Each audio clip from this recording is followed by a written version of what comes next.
This is Cerebral Cinema. Movies of the mind.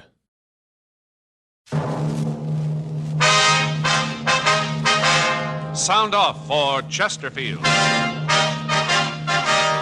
Chesterfield is best for you. First cigarette with premium quality in both regular and king size. Chesterfield brings you Dragnet.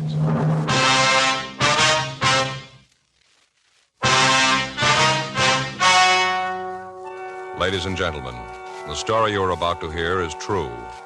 The names have been changed to protect the innocent.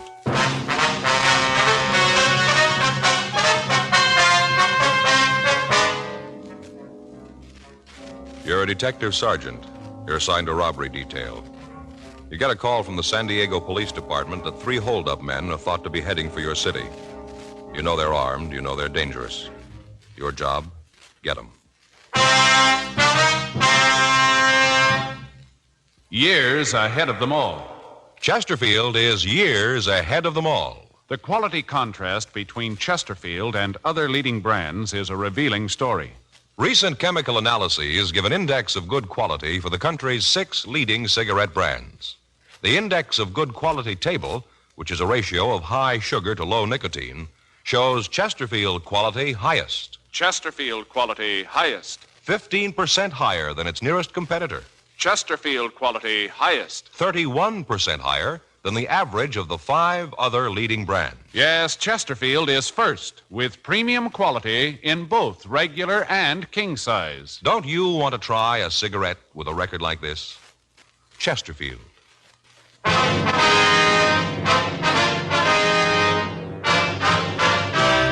Dragnet, the documented drama of an actual crime. For the next 30 minutes, in cooperation with the Los Angeles Police Department, you will travel step by step on the side of the law through an actual case transcribed from official police files. From beginning to end, from crime to punishment, Dragnet is the story of your police force in action. It was Monday, October 5th. It was warm in Los Angeles. We were working the night watch out of robbery detail. My partner's Frank Smith. The boss is Captain Didion. My name's Friday. I was on my way into the office, and it was 4:58 p.m. when I got to room 27A. Robbery. Hi, Murph. Seen Frank? Yeah, he was here a couple of minutes ago. I think he went down the hall, said he'd be right back. Thanks. How the kids? We're in the cycle again. What do you mean? The cold cycle. Oh, yeah. Oldest boy brings one home with him, gives it to his sister. Then it goes to the baby, then to the wife, and then to me. By the time I got it, the oldest boy's ready to catch it again from me. Doesn't seem to be any end to it. Yeah, I see what you mean. Reading the other day where if you take care of a cold, take a lot of pills, stay in bed, you can shake it in a week. All right. Don't do anything special for it, and it'll take 7 days to get rid of it. Joe? Got an APB here from San Diego. Boys down there really drew themselves a gem. Yeah, can I take a look? Yeah, here it is. Yeah. I can hear him moan all the way from here. What is it? Well, I had a jewel robbery at a hotel on the coast. 3 men. Took $135,000 in jewels and at least $15,000 in cash. 150,000, huh? Any leads on them? No, APB gives a description, list of the stolen jewelry. That's about all. When did it happen? It says 1:30 this morning. Yeah, it's going to keep him busy for a while. Bet Mort's screaming like an eagle, Joe. Why? Well, I talked to him last week. Said he was going down to Mexico to do some fishing. Been saving days off for the last 3 months. Won't get to go now. Yeah, I get it. Robbery, Friday. Yeah, go ahead. San Diego. Huh? Yeah, hi, Mort. Yeah, we got the APB. How's it going? Yeah. Uh-huh. When do you figure they left? Yeah. Okay, Mort, yeah. All right, we'll keep an eye open. Right, bye. What's he got? Well, Davis, Walk, and Hewen are coming up. They're driving? Yeah, they figure the hold-up men are heading this way. The early editions of the afternoon papers came out, and they carried the complete story. 3 men had entered the Carlton Surf Hotel at 1:30 a.m. All 3 were armed, and they forced the manager to open the safe. Inside the vault were the jewels and the other valuables that had been deposited with the management for safekeeping by the guests. After looting the safe, the 3 men had robbed 5 of the guests who had entered the lobby during the time that they'd been going through the safe. After taking all the money and valuables they could find, the 3 men forced the manager and the guests into a back storeroom of the hotel, and they locked them in. None of the victims could tell the San Diego officers what kind of a car had been used, but all of them were able to give good descriptions of the 3 men. The San Diego Police Department had been called, and the men from the Detective Bureau had begun an immediate investigation. From the phone conversation I'd had with Lieutenant Mort Gear, they had evidence to believe that the three men were heading up for Los Angeles. While the three detectives from the San Diego department came to L.A., Lieutenant Gear, Sergeant Tony McGuire would continue the investigation down in their city. 11:12 p.m. Sergeants Carl Davis, Jerry Walk, and Pappy Hewen arrived at the city hall. They filled us in on what had happened. The way the thing looked, it figured that someone who had either worked for the hotel or was working for it had engineered it. How'd that check out? The identification we got? Yeah. Virgil Russell worked for the hotel a year ago as a busboy in the dining room. All the victims gave a positive identification on him. How about the other two, Carl? Nothing on him yet. What made you figure they might be coming up here? Well, Russell's got a record, checked his package, and found that he has a sister in San Diego. Checked her, and she gave us the lead. Yeah. Said her brother and two men came by the house early this morning. Her brother's been staying with her the past few weeks. Anyway, he came by this morning, packed his clothes, said he had to come up to L.A. on business. Well, she have an address up here for him, Carl? Not good. Said he told her he'd get in touch with her. He was staying with a friend place out on Olympic Boulevard. Anything on that address? Yeah, our package gave an address out there. Russell had listed a friend of his when he was arrested. We figured he might be out there. Got a good description of the car. One thing is going to help. Yeah. Sister told us that she asked her brother about the other two men. Wanted to know if they didn't want to come to the house. Mm-hmm. Russell said no, they were waiting for him. If the three of them were in a hurry, she couldn't give us a description of the other two. Well, what time this happened? About 5:30 this morning. Well, they came right up here. They'd get in about 8 then, wouldn't they? Yeah. You're pretty sure that these are the right ones now? Looks like that. Identification of the mugs. Russell's sister told us when he was packing, a brooch fell out of his grip. She picked it up for him. You have a description of it?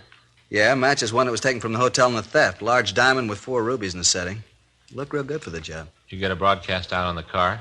Yeah, Russell's sister told us it's a 53 Nash, red and black Continental hookup. She said Russell just got back from a trip through Arizona, Nevada, New Mexico. Said that he had the rear window covered with those stickers. You know, the ones they get from gas stations. Yeah, I know what you mean. Window's supposed to be covered with them. Shouldn't be hard to spot. Well, maybe he figures that, too. Might have him taken off, huh? Possible. It's a lead, though. Something else to look out for. Any chance he might have gotten across the border into Mexico? Yeah, it's possible, but it isn't likely. As soon as we got word on the car, we got out a supplemental APB on it and got in touch with the authorities down the border. They said they hadn't seen a car that matched the description across the border. Well, if they'd gotten to the border, the officers down there'd know about it anyway. Yeah, I talked to Al Gayton from our office. He said they'd be on the lookout for him. Our pawn shop detail got right on it, Carl. They got the description of the jewelry out all over town. We haven't had any reports on it yet, though. They aren't going to try to sell it piece by piece. Too many of those pieces are easy to recognize. Yeah. They'll probably try to peddle it through a fence and have it broken up. Well, we'll get the word out to our informants. Ask them to watch out for it. Yeah. Heist that big can't be kept quiet for long. Bound to be rumbles on it someplace. I'd like to check out the place on Olympic. It looks like it's the best lead we got. Okay. Where are Walk and Hewen, you know? Went down the hall with Murphy. Wanted to check some things at R&I. Well, might as well get on out to Olympic, huh? You got the address?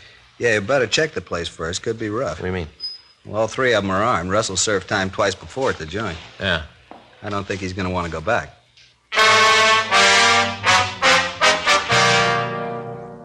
We checked the name of Russell's friend through our files. We found that he had no record.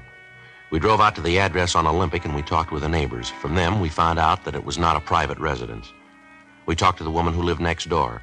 We asked her about the man listed in the San Diego package as a friend of the suspects. She told us she hadn't seen him. Directly in front of the rooming house, we found a car answering the description given us by the sister.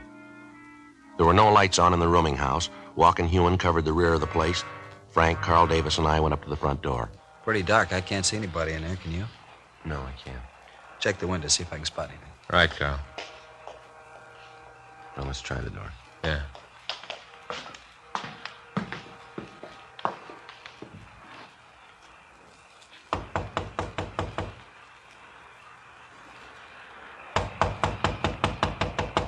Who is it? Come on, open up. Beat it. Nobody gets in here. All right, Frank, let's hit it. All right, stand right where you are. Hold I'm on. not doing anything. What are you doing breaking in Get here your hands like out this? in front of you. Sure. I'll shake him, Joe. He's clean. Everything okay? Yeah, Carl. I'll get Walk and Hewen. Who else is in the house? Nobody but the landlady. She's upstairs. Her and her daughter. Nobody else here. What's your name? Pete Ellis. Where's Russell? I don't know any Russell. All right, we'll look around. Come on. What's in there? Dining room. There ain't nothing in there. Open it up.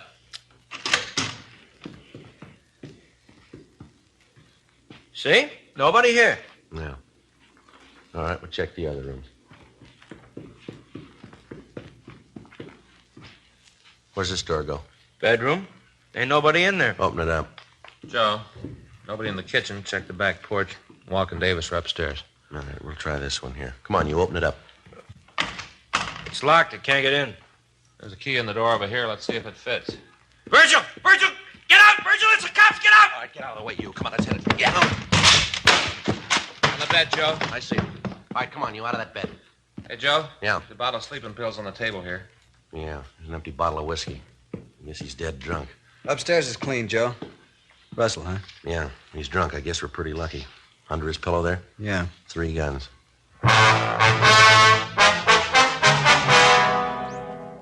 With the suspects in custody, we searched the house. In the back bedroom where we'd found Virgil Russell, we found a folder with all of the newspaper stories of the hotel robbery. In each instance, that portion of the story which referred to the thieves themselves was outlined in pencil, and there were small notations along the margins of the newspaper. A complete search of the house netted us nothing. There was no sign of the loot from the robbery, although each of the suspects had a large amount of money in their possession. We talked to the landlady, but she was unable to tell us anything about the suspects. She said that she had rented a room to Peter Ellis over a year before, and that the suspect had moved out after living in the house for only 2 months. She said that she hadn't seen them again since that night when they arrived at the house and asked for rooms. We called the office and arranged for a stakeout on the place, and we took the 2 suspects back to the office. We ran Peter Ellis through R&I, and we found that he had 1 previous conviction on a robbery charge. 2:15 a.m. We talked to Virgil Russell in the interrogation room. All right. I ain't trying to con you into anything. I was in on the heist, I'll admit it, but I ain't gonna be no fink.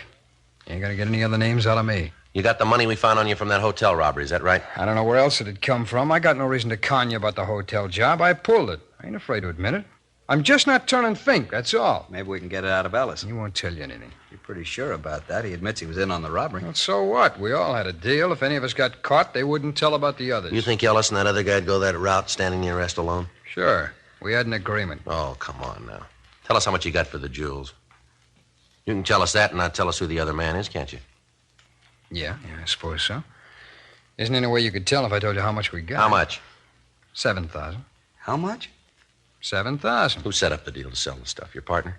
Yeah, he handled all that. He fixed it for you to get $7,000 for all the jewelry? Yeah, that's right. Well, you made a good deal, all right. 7,000 for $135,000 worth of jewelry. Wasn't worth 135. That's just the papers, making it sound big. No, Russell, you're wrong. That's what the stuff is worth. Are you kidding? You got that report, Frank? Yeah, here. Now, wait a minute. That's maybe what they claim the stuff is worth. But you know how people are always jacking things up on the insurance companies. The stuff was worth, maybe 15,000, not a cent more. Yeah, Joe, here it is. This is a report you got from the insurance company, Carl. That's it. Would you like to read it yourself, Russell, or do you want me to read it to you? Well, let me see it. All right. What a lousy bum. Oh, no good. He's a thief, that's what he is. A thieving thief. That's the kind of a guy you say you had a deal with, huh?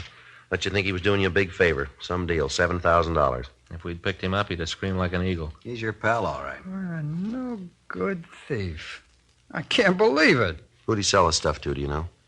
No, I don't, and that's the truth. I saw the guy, but I don't know who it was. How'd the deal work? Well, earlier tonight, we got together out in Westwood. He called the fellow who was going to handle the deal, told him to meet us here. Who's he? A fink, a lousy fink. What's his name? Payne, Al Payne. How'd you spell it? Last name. P-A-Y-N-E. You got a record? No, I don't think so. I never heard him talk about it. You give us a description? Yeah. That stuff was really worth 135 grand. He said it was a lot of talk, newspaper talk, he said. Oh, brother, what a laugh. What's his pain look like? Oh, he's about 37, maybe 150, 60 pounds. Bald. A little bit of hair on the edge of his head. I'll check the name through R&I, Joe. Right. You want to bring the mugs back here? Yeah. Russell? Yeah? That first name, is it Alfred or Albert? I think it's Albert. He's some kind of a promoter. I don't know what he promotes. I think it's just a dodge, kind of a front. I'll be right back, Joe. Right. Let's go ahead with the story about the buy, huh? All right. Where was I? You said you went out to Westwood. Oh, yeah. Well, we were supposed to meet out in a parking lot by the ice rink. Big place out there. Well, we met this guy, the fellow Payne called it. He looked at the stuff, said it was worth maybe 15,000 the way it was. But he said it had to be broken down before it could be sold. That it wouldn't bring that much when it was all broken down. What'd Al say to that? Well, he agreed to it, said it was true. He went right along with it. Lousy deal. He was probably in on the whole thing. Wouldn't be surprised. I just can't get over it. We had all that stuff and didn't know what it was worth. You got any idea who this guy is? No, I told you, I didn't know. You said this Payne had an office here in town. You know where it is? Yeah, I can show you. We were up there this afternoon while I was setting up the deal. It's in a building over on 6th. You'd be willing to go over there with us? So you can nail him? That's right. We want to get the jewels back. Sure, I'll go. So what that bum did to me, nothing too bad for him. How you going to work it, Joe? Well, Russell here will have to introduce me as somebody who wants to buy this stuff. He'll have to tell Payne that I'm willing to pay, say, $50,000 for the jewelry. That way, Payne will have to get in touch with the other man. I don't think he'll pass up a deal like that. Maybe he figures to make more than that this way. Yeah, but suppose he thinks that Russell here wants to do business with me. He'll get the stuff back. I don't think he'll want to cross Russell. Might work. No, we haven't got much choice. We got to get the stuff back before it's broken up. Hey, Joe, I got some pictures here. None of them match the description. What was that? None of them match the description. Oh. You want to look at these? Yeah? Joe's going to go see this Payne with Russell and Ellis, try to get a lead on where the stuff is. How are you going to work it? Well, I'll tell Payne I'm interested in buying the jewels, offer him maybe $50,000. Picture's not here. None of these is Payne. You go along with this plan, Russell? Sure. I'd like to see you get him and get him good. It's pretty risky. It doesn't look like there's any other way. Suppose not. Russell? Yeah? We know Payne carries a gun. I'm going to tell you something. I want you to remember it. All right. You get any bright ideas about tipping Payne off about Joe? Remember, we'll have men all through the building. All right. We're not going to start any shooting. Yeah. But we'll finish it.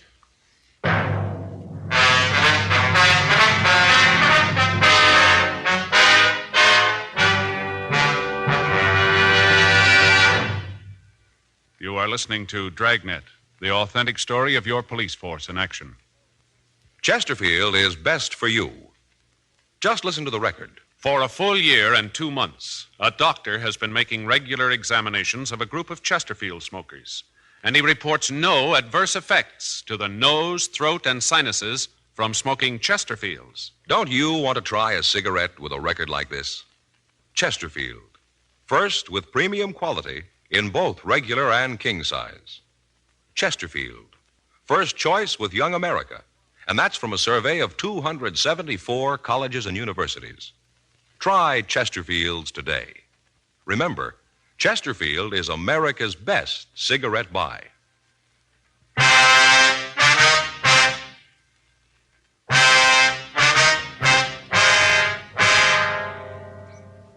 The two suspects, Peter Ellis and Virgil Russell, were taken to the main jail and booked in for violation of Section 211 of the California Penal Code.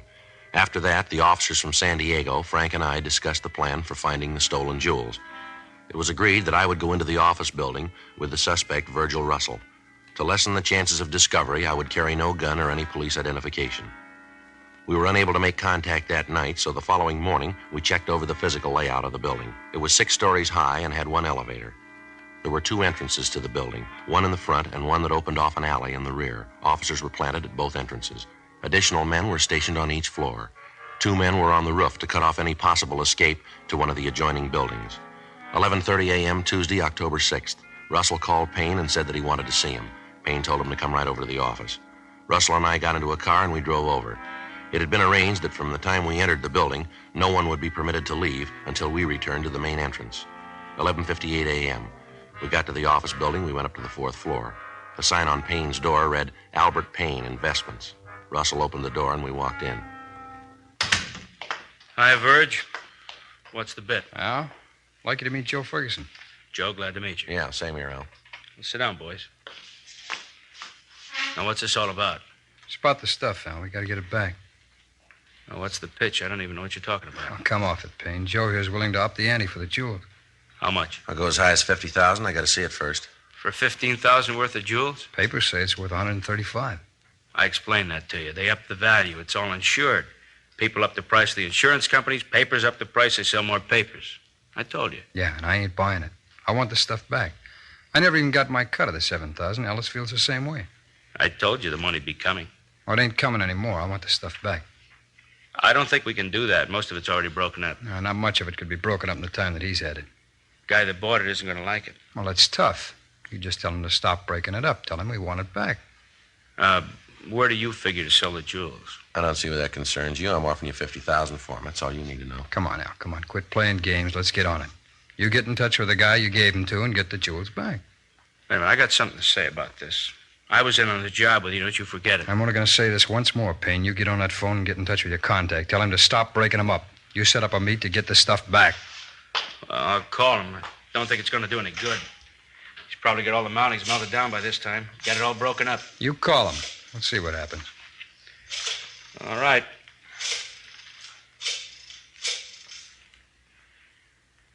Now, let me talk to Fred. Fred, it's Al. Yeah. Listen, something's come up. We can't go through with the deal. What? Yeah, I know. I told him. Doesn't make any difference. They want it all back. Yeah, I told him that, too. Doesn't make any difference.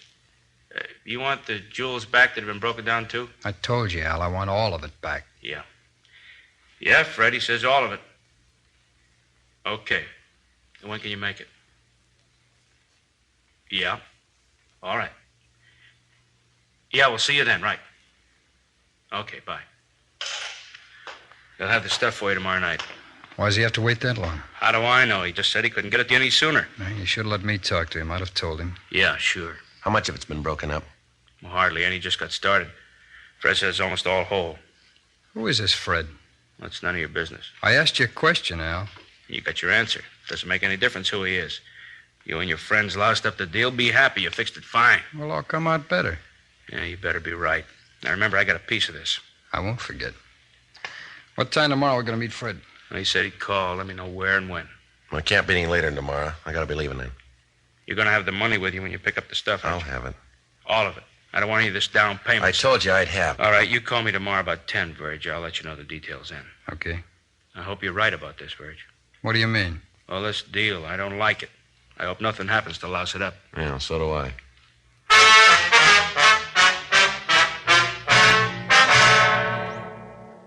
Virgil Russell and I left the office and went downstairs. We checked with Frank, Carl Davis, and the other officers from San Diego.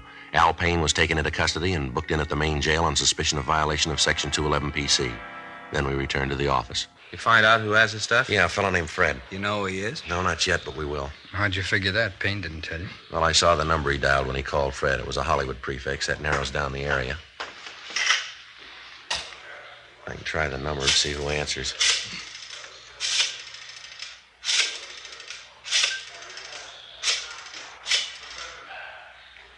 Oh, I'm sorry. I got the wrong number. Excuse me. Did you get it? Yeah. It's the Kingry Trophy Company. You want to check the book? Right.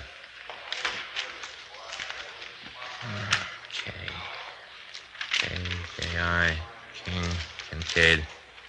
Here it is, Joe. Kingry Trophy Company. It's on Las Palmas. Trophy Company. That'd give him a chance to melt the mountings down to metal, wouldn't it? Be easier to get rid of it that way. Makes sense. What do you figure to move in on? Right now, we can drive out and check the place now, look it over, then we'll go in and get them. What happens with me? We got to take you back to main jail. After the help I gave That's the you? way it's got to be. You knew that going in. Yeah, I suppose so. Well, you tell the DA I helped, though, huh? Yeah, we'll see he knows about it. Sure a bad deal all the way around. Real bad deal. I should have known I couldn't win. Right from the start, I should have known. Nobody can win. Well, still a lot of people trying.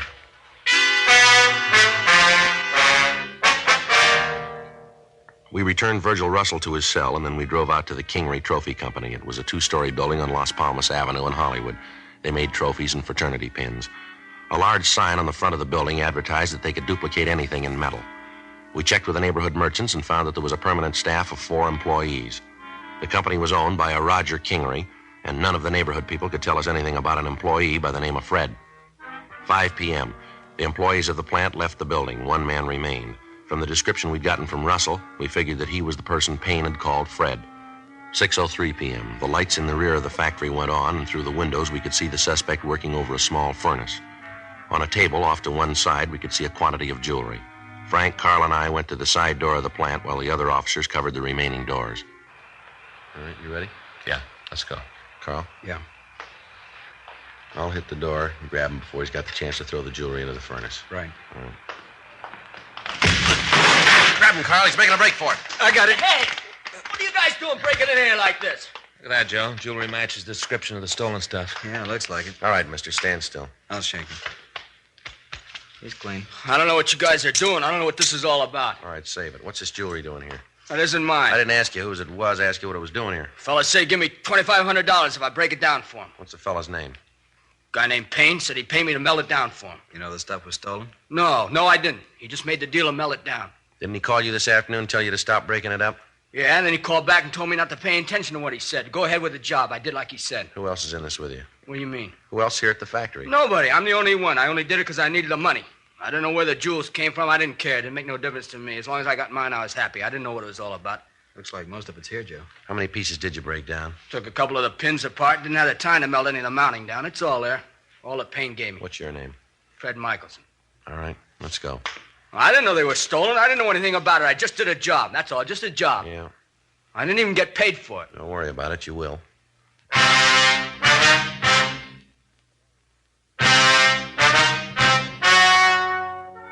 The story you have just heard is true. The names were changed to protect the innocent. On February 18th, trial was held in Department 89, Superior Court of the State of California, in and for the County of San Diego. In a moment, the results of that trial. And now, here is our star, Jack Webb. Thank you, George Fenneman.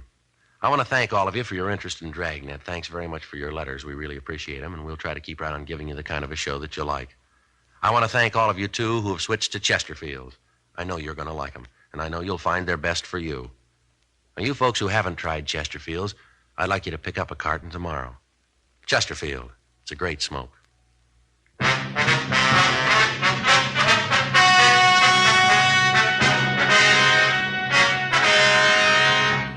Virgil Nathan Russell, Peter Howard Ellis, and Albert Franklin Payne were tried and convicted of robbery in the first degree. They received sentence as prescribed by law.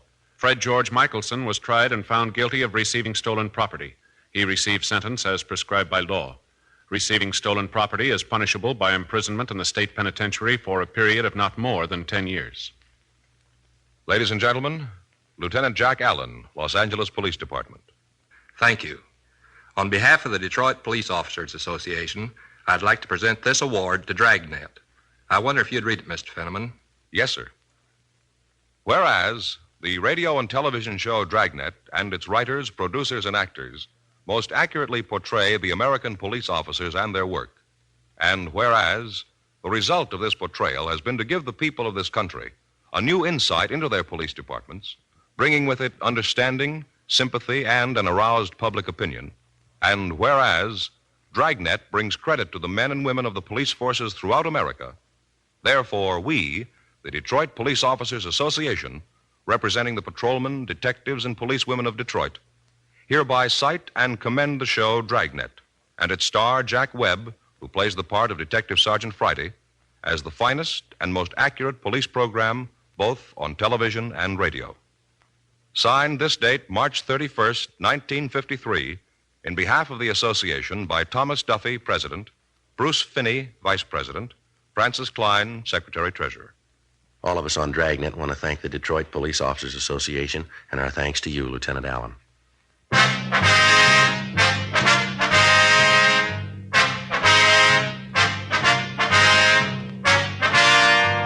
You have just heard Dragnet, a series of authentic cases from official files.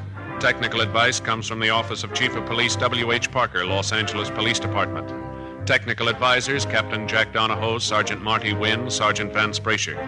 Heard tonight were Ben Alexander, Eddie Firestone, Art Gilmore. Script by John Robinson. Music by Walter Schumann. Hal Gibney speaking. For a million laughs, tune in Chesterfield's Martin and Lewis show Tuesday on this same NBC station. And sound off for Chesterfield's. Either regular or king size, you'll find premium quality Chesterfield's much milder. Chesterfield is best for you. Chesterfield has brought you Dragnet, transcribed from Los Angeles. Cerebral Cinema hopes you have enjoyed this movie of the mind.